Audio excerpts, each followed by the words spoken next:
Hey there, sweetheart. I hope you've had a good day. It is 8 o'clock, 8:05 when I'm starting this. I have not been productive at all today. I think I got out of bed shortly after noon, which even for me is pretty late. I like to sleep in on the weekends, but that was a late start. I didn't feel like doing anything though. I read some of the book. Actually, I read a big chunk of the book. I took a shower, and then I was going to go to the gym, but I just didn't feel like it. And I was like, well, I'll just read just a few more pages of the book, and then I'll go. Well, dang if I didn't finish the book, so I'm done. It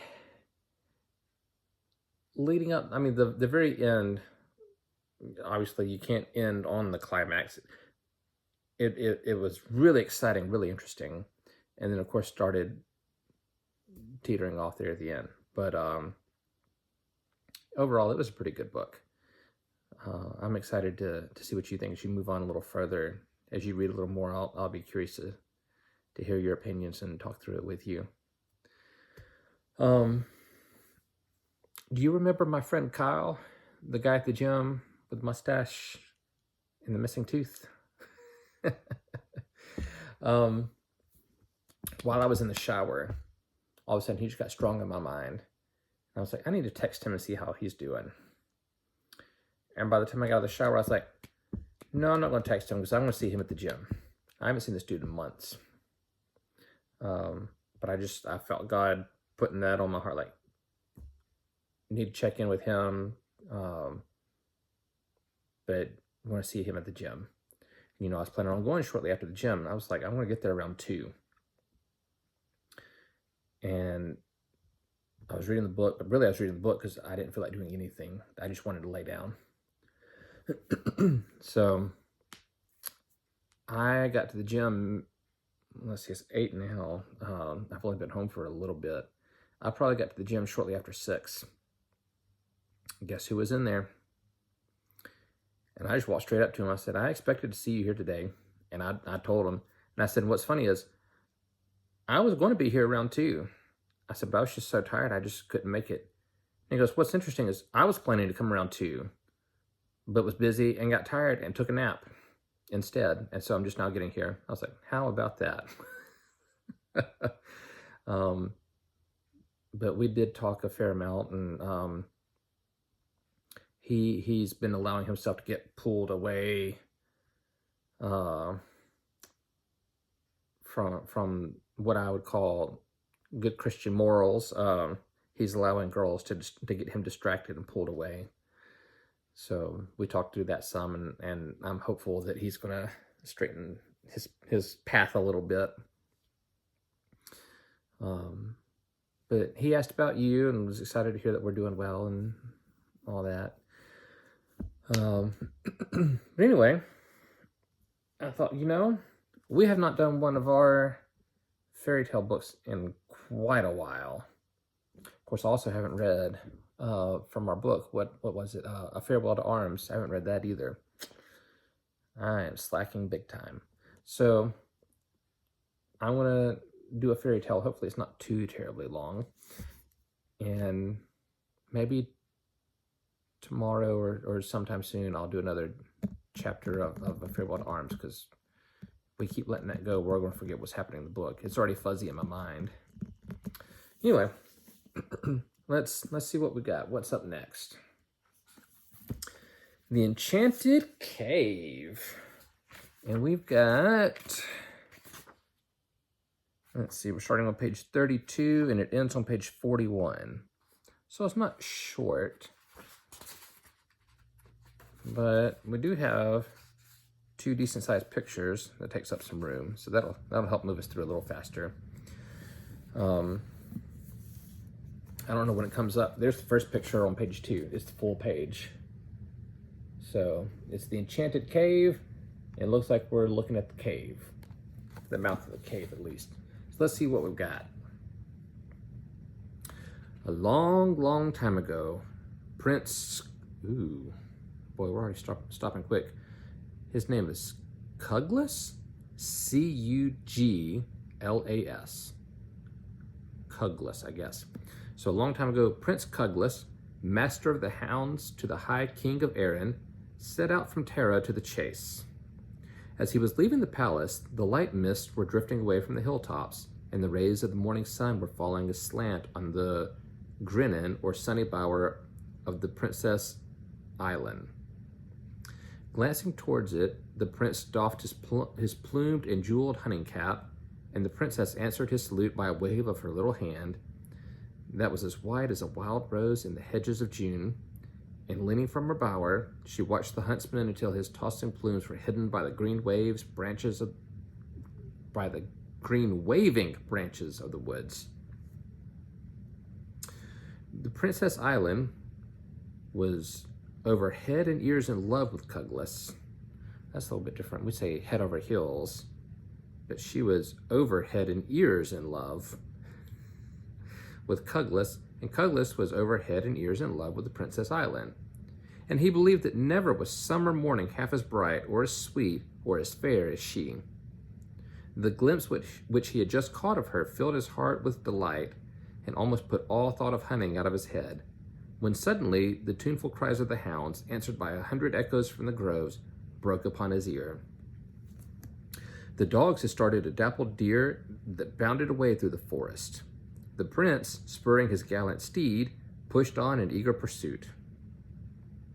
On through the forest sped the deer, through soft, green, secret ways and flowery dells, then out from the forest, up heathery hills and over long stretches of moorland, and across brown rushing streams, sometimes in view of the hounds, sometimes lost to sight, but always ahead of them. All day long the chase continued, and at last, when the sun was sinking, he's been chasing this one deer all day. You'd think a deer or a horse or something, or the dogs would be tired. Okay. At last, when the sun was sinking, the dogs were close upon the panting deer, and the prince believed he was about to secure his game, when the deer suddenly disappeared through the mouth of a cave which opened before him. The dogs followed at his heels, and the prince endeavored to rein in his steed, but the impetuous animal bore him on, and soon was clattering over the stony floor of the cave in perfect darkness. Cuglas could hear ahead of him the cries of the hounds growing fainter and fainter, and they increased the distance between them and him. Then the cries ceased altogether, and the only sound the prince heard was the noise of the horses' hooves sounding in the hollow cave. Boy, if I went into a cave where I couldn't see or hear anything, and my dogs got silent all of a sudden, I think I'd be a little on guard, if not stopping altogether.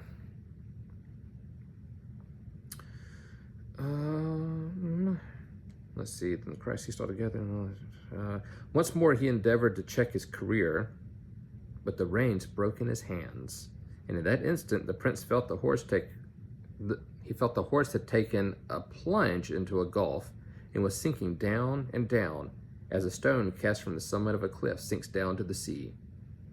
At last the horse struck the ground again, and the prince was almost thrown out of his saddle, but he succeeded in regaining his seat. Then on through the darkness galloped the steed, and when he came into the light, the prince's eyes were for some time unable to bear it. But when he got used to the brightness, he saw he was galloping over a grassy plain, and in the distance he perceived the hounds rushing towards a wood faintly visible through a luminous summer haze. The prince galloped on, and as he approached the wood, he saw coming towards him a comely champion, wearing the shining brown cloak fastened by a bright bronze spear-like brooch, and bearing a white hazel wand in one hand. A wand? I was expecting weapons. He said a champion. Let's see, bearing a white hazel wand in one hand and a single-edged sword with a hilt made from the tooth of a seahorse in the other. Not a hilt made with the tooth of a seahorse, but from the tooth of a seahorse. Have I just never seen a seahorse, like, to scale from anything? I thought they were, like, that big. Or maybe, the tooth of a seahorse? What kind of little sword has he got? little toothpick. Yeah, I'm good. Sorry. Oh, let's see. And the prince knew by the dress of the champion and by his wand and sword that he was a royal herald. As the herald came close to him, the prince's steed stopped of his own accord. You are welcome, Cuglas, said the herald, and I have been sent by the Princess Creed to greet you and lead you to her court, where you have been so long expected. I know not how this may be, said Cuglas. How it has come about I shall tell you as we go along, said the herald. The Princess Creed is the queen of the floating island. How can she be the princess and the queen? And it chanced once upon a day, when she was visiting her fairy kinsman, who dwell in one of the pleasant hills that lie near Terra, she saw you with the high king and princes and nobles of Erin following the chase. And seeing you, her heart went out to you, and wishing to bring you to her court, she sent one of her nymphs in the form of a deer that's the deer he's been chasing all day, to lure you on through the cave, which is the entrance to this land. I am deeply honored by the preference shown me by the princess, said Cuglas, but I may not tarry in her court, for above in Erin there is the Lady Eileen, the loveliest of all the ladies who grace the royal palace, and before the princess and chiefs of Erin she has promised to be my bride. Of that I know not, said the herald, but a true champion like you cannot, I know, refuse to come with me to the court of the Princess Creed. As the herald had said these words, the prince and he were on the verge of the wood, and they entered upon a mossy pathway that broadened out as they advanced until it was as wide as one of the great roads of Erin. Before they had gone very far, the prince heard the tinkling of silver bells in the distance, and almost as soon as he heard them, he saw coming up towards him a troop of warriors on coal-black steeds. All the warriors wore helmets of shining silver and cloaks of blue silk, and on the horses' breasts were crescents of silver, on which were hung tiny silver bells, shaking out music with the motion of the horses. As the prince approached the champions, they lowered their spears, and dividing in two lines, the prince and the herald passed between the ranks, and the champions, forming again, followed on behind the prince. At last they passed through the wood, and they found themselves on a green plain, speckled with flowers. And they had not gone far when the prince saw coming towards him 100 champions on snow-white steeds, and around the... You just texted me.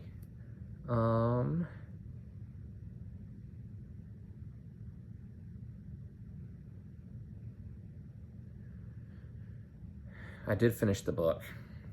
Thank you. And yeah, if you don't figure out Jimla, I'll explain it to you. I think I understand it. You may disagree with me. But from what he said, unless I'm just missing something, it seems like it's kind of explained in the book. And yes, I already told you I went to the gym. I only did triceps because that's all I had left from the week because I didn't do it yesterday. And I would love to see your puzzle. Depending on when you see this, you may have already shown me, but more challenging than the last one. We'll see if you can get it done in one night. Okay. I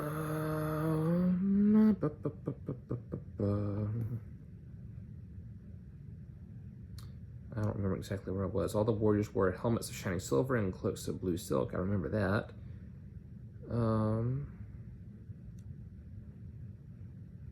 Oh yeah. They hadn't gone far when the prince saw coming towards him 100 champions on snow-white steeds, and around the breast of the steeds were crescents of gold, from which were hanging little golden bells.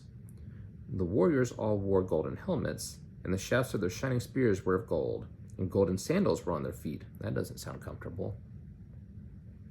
And yellow silken mantles fell down over their shoulders. And when the prince came near them, they lowered their lances, and then they turned their horses' heads around and marched before him.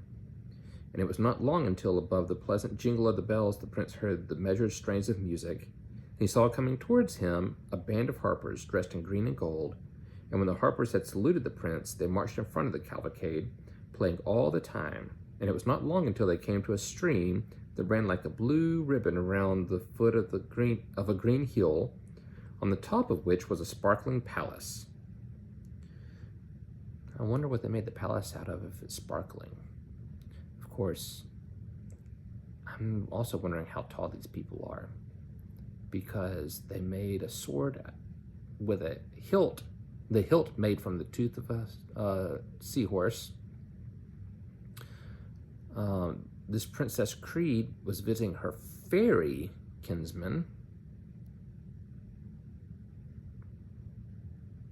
So I don't know, I'm just expecting these people to be like 6 inches tall. We'll see. So, on the top of which was a sparkling palace. There it is. The stream was crossed by a golden bridge, so narrow that the horsemen had to go 2 by 2, like Noah's Ark. The herald asked the prince to halt and to allow all the champions to go before him.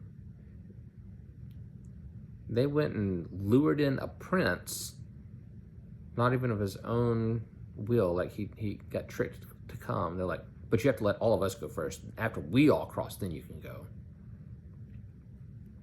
And the cavalcade ascended the hill, the sunlight brightly glancing on helmet and on lance, and when it reached the palace, the horsemen filed around the walls. When at length the prince and herald crossed the bridge and began to climb the hill, the prince thought he felt the ground moving under them, and on looking back he could see no sign of the golden bridge, and the blue stream had already become as wide as a great river and was becoming wider every second. "You are on the floating island now," said the herald, "and before you is the palace of the Princess Creed."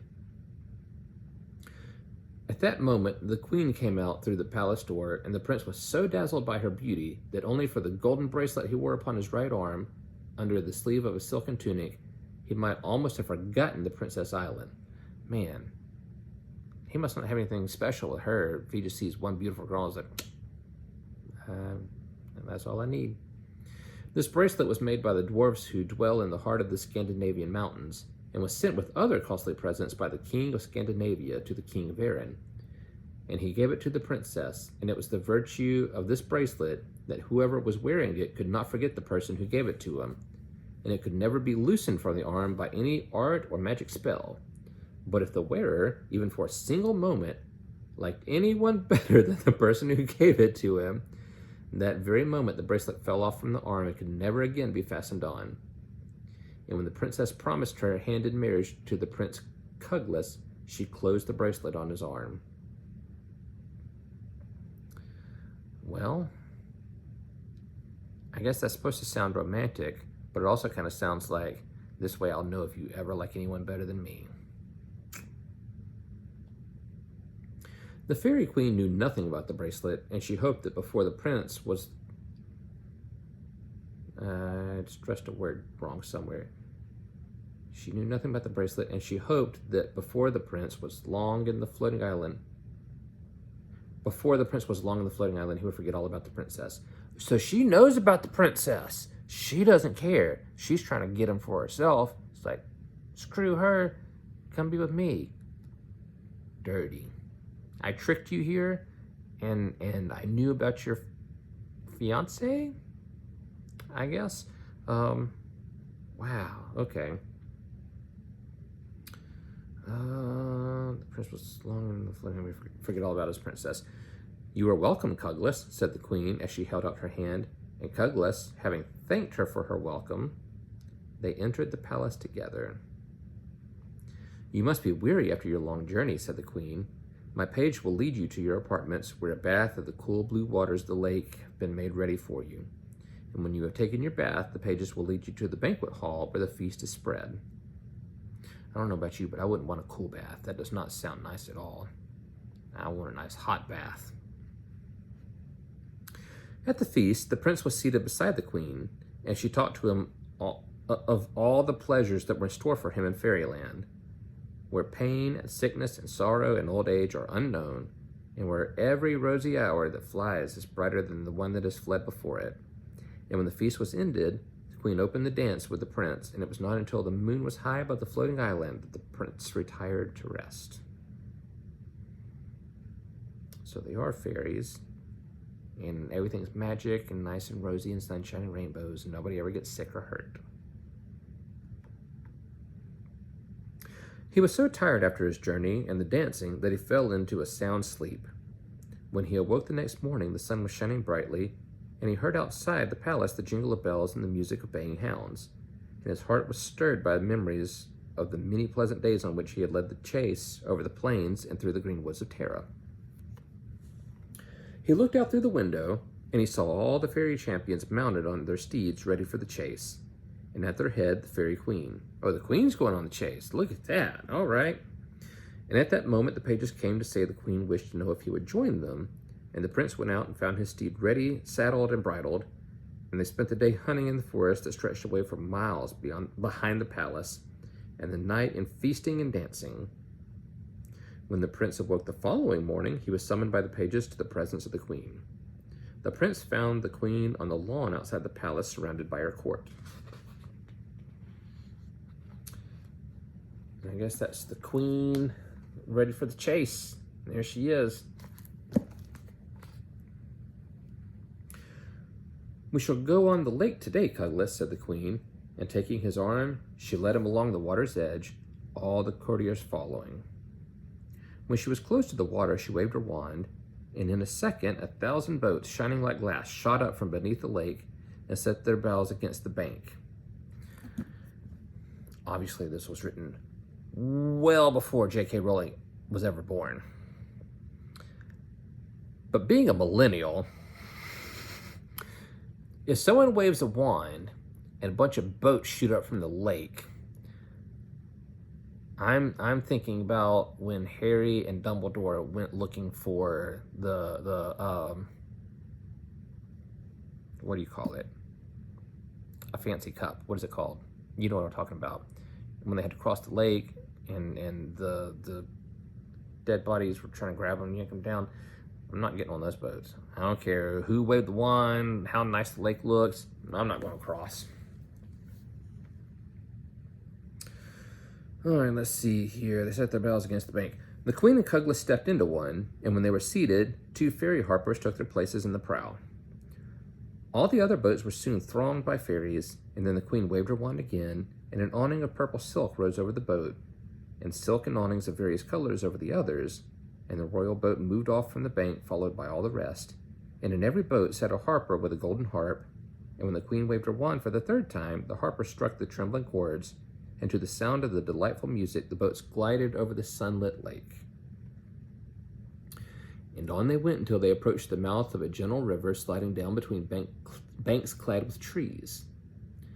Up the river, close to the bank and under the drooping trees, they sailed, and when they came to a bend in the river, from which the lake could be no longer seen, they pushed their prows in against the bank, and the queen and Cuglas and all the party left the boats and went on under the trees until they came to a mossy glade.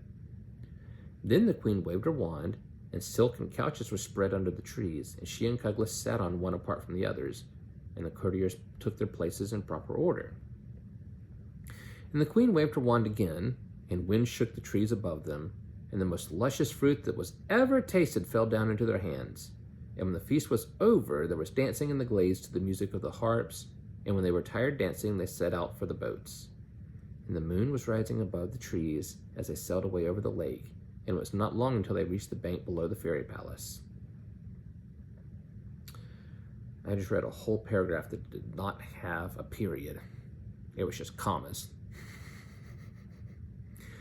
Well, between hunting in the forest and sailing over the lake and dancing in the greenwood glade and in the banquet hall, the days passed, but all the time the prince was thinking of the Princess Island, and one moonlit night, when he was lying awake on his couch thinking of her, a shadow was suddenly cast on the floor. I gotta tell you, he wasn't thinking of her very hard, because he sat here just having a grand time with some pretty lady that's so pretty that he's having a hard time remembering the person that he's agreed to marry.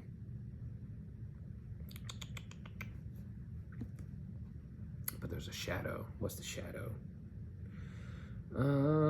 The prince looked towards the window, and what should he see sitting on the sill outside but a little woman tapping the pane with a golden bodkin. I don't know what a bodkin is. Bodkin. The prince jumped from his couch and opened the window, and the little woman floated on the moonbeams into the room and sat down on the floor. You were thinking of the Princess Island, said the little woman. I never think of anyone else, said the prince. Okay. You've been spending day after day with this beautiful woman. Just having a grand old time, riding with her, dancing with her, eating with her. Okay. I know that, said the little woman, and it's because of your love for each other, and because her mother was a friend to me in the days gone by, that I have come here to try and help you. But there is not much time for talking. The night advances. At the bank below, a boat awaits you. Step into it, and it will lead you to the mainland. And when you reach it, you will find before you a path that will take you to the green fields of Erin and the plains of Terra. I know you will have to face danger. I know not what kind of danger, but whatever it may be, do not draw your sword before you tread upon the mainland. For if you do, you shall never reach it, and the boat will come back again to the floating island. And now go, and may luck go with you. And saying this, the little woman climbed up on... Everybody's magic. In saying this, the little woman climbed up the moonbeams and disappeared. The prince left the palace and descended to the lake, and there before him he saw a glistening boat. He stepped into it, and the boat went on and on beneath the moon, and at last he saw the mainland, and he could trace a winding pathway going away from the shore. The sight filled his heart with joy, but suddenly the milk-white moonshine died away, and looking up to the sky he saw the moon turning fiery red, and the waters of the lake, shining like silver a moment before, took a blood-red hue, and a wind arose that stirred the waters, and they leapt up against the little boat, tossing it from side to side. While Cuglas was wondering at the change, he heard a strange, unearthly noise ahead of him, and a bristling monster, lifting its claws above the water, in a moment was beside the boat and stuck one of his claws in the left arm of the prince, and pierced the flesh to the bone. Maddened by the pain, the prince drew his sword, and chopped off the monster's claw. The monster disappeared beneath the lake, and as it did so, the color of the water changed, and the silver moonlight shone down from the sky again. But the boat no longer went on towards the mainland, but sped back towards the floating island. I believe I had jumped out and swam for it. While forth from the island came a fleet of ferry boats to meet it, led by the shallop of the Fairy Queen. The queen greeted the prince as if she knew not of his attempted flight, and to the music of the harps the fleet returned to the palace. But what happened to his arm? That sounds like it's going to get infected. I don't know, maybe back on Fairy Island, you just wave one and it's gone. The next day passed, and the night came, and again the prince was lying on the couch, thinking of the Princess Island.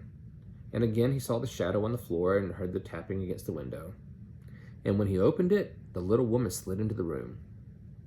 "You failed last night," she said, "but I come to give you another chance. Tomorrow the queen must be set out on a visit to her fairy kinsmen, who dwell in the green hill near the plain of Terra." Pardon me. Ooh. "She cannot take you with her, for if your feet once touch the green grass that grows in the fruitful fields of Erin, she could never bring you back again. And so, when you find she has left the palace, go at once into the banquet hall and look behind the throne. You will see a small door let down into the ground. Pull this up and descend the steps, which you will see. Where they lead to, I cannot tell. What dangers may be before you, I do not know. But this I know, if you accept anything, no matter what it is, from anyone you may meet on your way, you shall not set foot on the soil of Erin." And having said this, the little woman, rising from the floor, floated out through the window. The prince returned to his couch, and the next morning, as soon as he heard the queen had left the palace, he hastened to the banquet hall.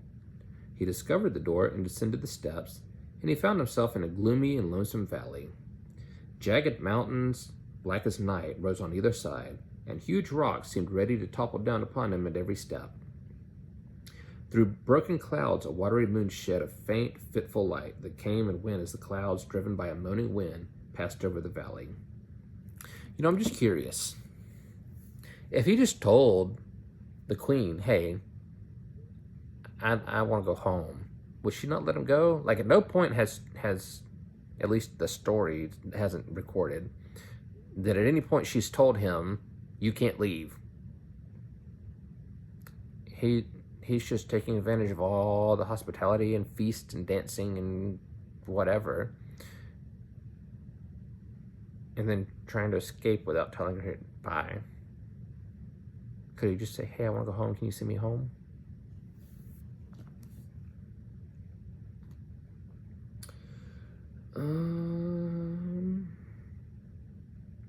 Cugless, nothing daunted, pushed on boldly until a bank of clouds shut out completely the struggling moon, and closing over the valley, covered it like a pall, P-A-L-L. I don't actually know that word, leaving him in perfect darkness. At the same moment, the moaning wind died away, and with it died away all sound. The darkness and the death-like silence sent an icy chill to the heart of Cugless. He held his hand close to his eyes, but he saw it not. He shouted that he might hear the sound of his own voice, but he heard it not. He stamped his foot on the rocky ground, but no sound was returned to him. He rattled his sword in its brazen scabbard, but it gave no answer back to him. His heart grew colder and colder, when suddenly the cloud above him was rent in a dozen places, the lightning flashed through the valley, and the thunder rolled over the echoing mountains. In the lurid glare of the lightning, Cugless saw 100 ghostly forms sweeping toward him, uttering as they came nearer and nearer shrieks so terrible that the silence of death could more easily be borne. Cugless turned to escape, but they hemmed him round and pressed their clammy hands upon his face. Yuck. With a yell of horror, he drew his sword and slashed about him. In that very moment the forms vanished, the thunder ceased, the dark cloud passed, and the sun shone out as bright as on a summer day. And then Cugless knew the forms he had seen were those of the wild people of the glen. With renewed courage, he pursued his way through the valley, and after 3 or 4 windings, it took him out upon a sandy desert. He had no sooner set foot upon the desert than he heard behind him a crashing sound louder than thunder. He looked around, and he saw that the walls of the mountain through which he had just passed had fallen into the valley, and filled it up so that he could no longer tell where it had been. The sun was beating fiercely on the desert, and the sands were almost as hot as burning cinders. And as Cugless advanced over them, his body became dried up, and his tongue clove to the roof of his mouth. And when his thirst was at its height, a fountain of sparkling water sprang up in the burning plain a few paces in front of him. But when he came out close to it and stretched out his parched hands to cool them in the limped waters, the fountain vanished as suddenly as it appeared. Bummer. With great pain, and almost choking with heat and thirst, he struggled on. And again the fountain sprang up in front of him and moved before him, almost within his reach. At last he came to the end of the desert, and he saw a green hill up which a pathway climbed. But as he came to the foot of the hill, there, sitting right in his way, was a beautiful fairy holding out towards him a crystal cup, over the rim of which flowed water as clear as crystal. A goblet? Sorry, you know how we jump around? Is that what Harry and Dumbledore were trying to get? Was it called a goblet? I don't remember. I'm sure you will. You can correct me. So she's holding out a crystal cup with water clear as crystal. Can't accept anything. Let's see what he does. Unable to resist the temptation, the prince seized the cold, bright goblet and drank the water. When he did so, his thirst vanished. But the fairy and the green hill and the burning desert disappeared, and he was standing in the forest behind the palace of the fairy queen. That evening, the queen returned, and at the feast she talked as gaily to the prince as if she knew not of his attempt to leave the floating island. And the prince spoke as gaily as he could to her, although in his heart there was sadness when he remembered that if he had only dashed away the crystal cup, he would be at that moment in the royal banquet hall of Terra, sitting beside the Princess Island. Ask the queen if you can go home. Why do we have to be so conniving all the time? And he thought the feast would never end. But it was over at last, and the prince returned to his apartments. And that night, as he lay on his couch, he kept his eyes fixed upon the window. But hours passed, and there was no sign of anyone. At long last, and when he had given up all hope of seeing her, he heard a tapping at the window, and he got up and opened it, and the little woman came in. "You failed again today," she said. "Failed just at the very moment when you were about to step on the green hills of Erin.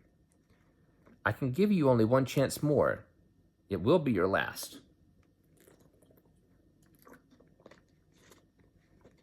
"The queen will go hunting in the morning. Join the hunt. And when you are separated from the rest of the party in the wood..." I moved the book and lost my place. There it is. "When you are separated from the rest of the party in the wood, throw your reins upon the horse's neck, and he will lead you to the edge of the lake. Then cast this golden bodkin into the lake in the direction of the mainland, and a golden bridge will be thrown across, over which you can pass safely to the fields of Erin. But take care and do not draw your sword, for if you do, your steed will bear you back again to the floating island, and here you must remain forever." Then, handing the bodkin to the prince and saying goodbye, the little woman disappeared. Is he going to be glued to the horse when he's crossing the bridge? Because if the horse turned back, I'd just hop off.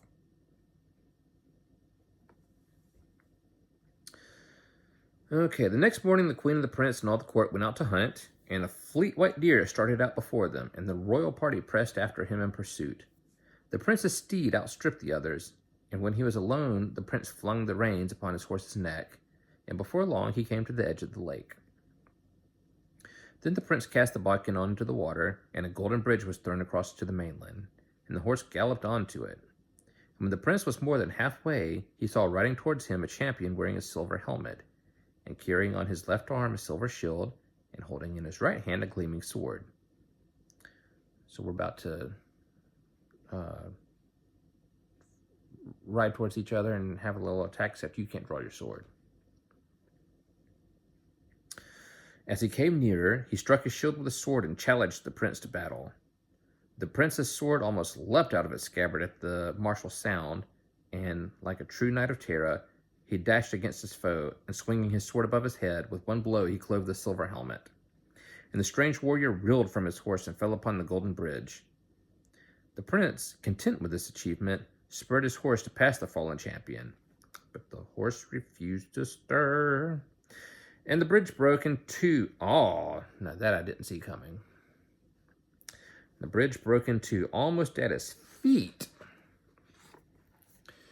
and the part of it between him and the mainland disappeared beneath the lake, carrying with it the horse and the body of the champion. And before the prince could recover from his surprise, his steed wheeled round and was galloping back, and when he reached the land, he rushed through the forest, and the prince was not able to pull him up until he came to the palace door. This is your third try, dude. Get it together. Like the first one, you were getting attacked, I get it. The second one, you were dying of thirst, kind of get it. The third one was just someone saying, hey, you men enough to take me on? And you could have said, nah, I'm good. I want to get back home. Oh, well. All that night, the prince lay awake on his couch with his eyes fixed upon the window. But no shadow fell upon the floor, and there was no tapping at the pane. She already told you it was the last chance. And with a heavy heart, he joined the hunting party in the morning. And day followed day, and his heart was sadder and sadder, and found no pleasure in the joys and delights of fairyland. And when all in the palace were at rest, he used to roam through the forest, always thinking of the Princess Island, and hoping against hope that the little woman who would come again to him. Did I add an extra word, or did that just sound weird? And hoping against hope that the little woman would come again to him. But at last he began to despair of ever seeing her. It chanced one night he rambled so far that he found himself on the verge of the lake, at the very spot from which the golden bridge had been thrown across the waters. And as he gazed wistfully upon them, a boat shot up and came swiftly to the bank, and who should he see sitting in the stern but the little woman? Ah, Cuglas, Cuglas, she said, I gave you 3 chances, and you failed in all of them. I should have borne the pain inflicted by the monster's claw, said Cuglas. I should have borne the thirst on the sandy desert, and dashed the crystal cup untasted from the fairy's hand. But I could never have faced the nobles and chiefs of Erin if I had refused to meet the challenge of the battle champion on the Golden Bridge. Dadgum pride. And you would have been no true knight of Erin, and you would have not been worthy of the wee girl who loves you, the bonny Princess Island, if you had refused to meet it, said the little woman. But for all that, you can never return to the fair hills of Erin. But cheer up, Cuglas. There are mossy ways and forest paths and nestling bowers in fairyland. Lonely they are, I know, in your eyes now, said the little woman. But maybe, she added, with a laugh as musical as the ripple on a streamlet when summer is in the air, maybe you won't always think them so lonely. You think I'll forget Island for the fairy queen? Said Cuglas with a sigh. I don't think anything of the kind, said she. Then what do you mean? Said the prince. Oh, I mean what I mean, said the little woman. But I can't stop here all night talking to you, and indeed, it is your bed you ought to be yourself. It is in your bed you ought to be by yourself. So now, good night, and I have no more to say, except that perhaps, if you happen to be here this night week, at this very hour, when the moon will be on the waters, you will see. But no matter what, you will see, she said. I must be off. And before the prince could say another word, the boat sped away from the bank, and he was alone. He went back to the palace, and he fell asleep that night only to dream of the Princess Island. As for the princess, she was pining away in the palace of Terra.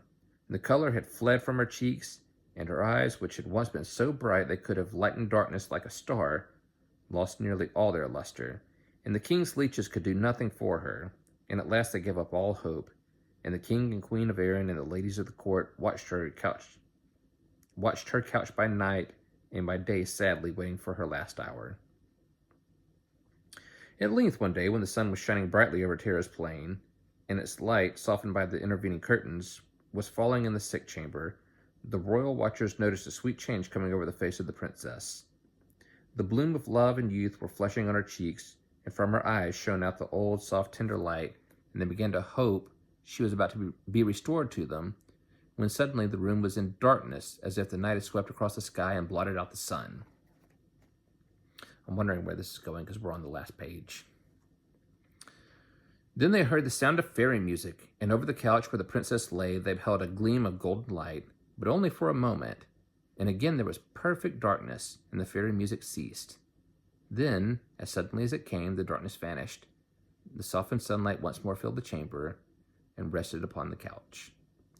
But the couch was empty, and the royal watchers, looking at each other, said in whispers, "The fairies have carried away the Princess Island to fairyland."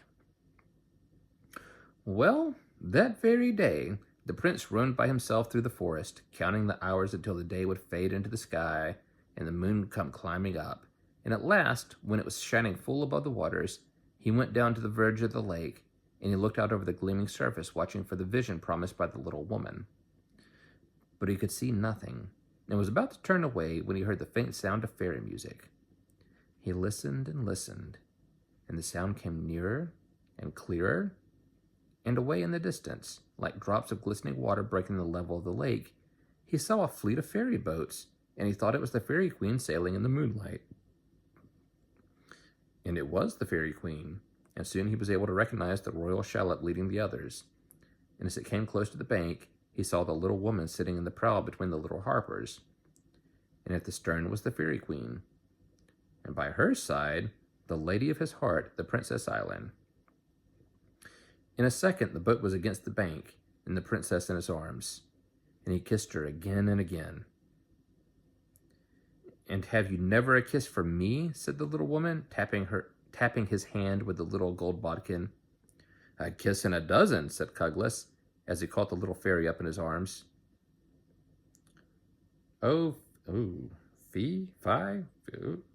F-I-E. "Oh, fie, Cuglas," said the queen. "Oh, the princess isn't one bit jealous," said the little woman. "Are you, Island?" "Indeed, I am not," said Island. "And you should not be," said the fairy queen, For never lady yet had truer knight than Cuglas. I loved him, and I loved him dearly. I lured him here, hoping that in the delights of fairyland he might forget you. It was all in vain. I know now that there is one thing no fairy power above or below the stars or beneath the waters can ever subdue, and that is love. And here together forever shall you and Cuglas dwell, where old age shall never come upon you, and where pain or sorrow or sickness are unknown. And Cuglas never returned to the fair hills of Erin, and ages passed away since the morning he followed the hounds into the fatal cave. But his story, the fatal cave, is that the right word for that? It says he followed the hounds into the fatal cave. But his story was remembered by the firesides, and sometimes, even yet, the herd boy watching his cattle in the fields hears the tuneful cry of hounds and follows it till it leads him to a darksome cave. And as fearfully he listens to the sounds becoming fainter and fainter, he hears the clatter of hoofs over the stony floor. And to this day, the cave bears the name of the prince who entered it, never to return. So I guess that's supposed to be like true love conquers all? Maybe? I don't know. It was kind of weird. Well, thank you for bearing with me as we read through it. If I can get my bookmark to stay. Well, 46 minutes. That was a long video. You may break this one up. I don't know. I'm not going to make it any longer because I have really monopolized your time this time. I love you, and I can't wait to see you again. Bye, baby.